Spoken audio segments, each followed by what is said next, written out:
Šoreiz izveidots elektriskais slēgums, izmantojot ESP32 mikrokontroleru MAX 7219 integrālas schēmas un 8 gaismas diožu matricas.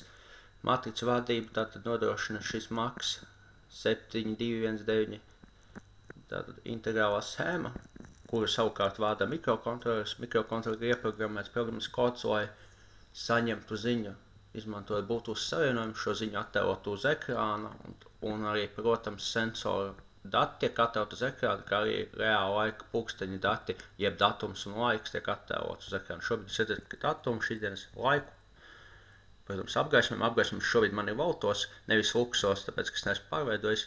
Temperatūra gan ir pārveidota uz Celsija grādiem un tiek attēlot. Protams, jūs varat arī pārveidot citās skalās Fahrenheita vai Kelvina, ja nepieciešams, jūs varat attēlot citus sensoru datus, kā piemēram CO2 līmeni, spiedienu, mitrumu, un, protams, dažāda veida informāciju, kas jau pašiem ienāk prātā attiecīgi.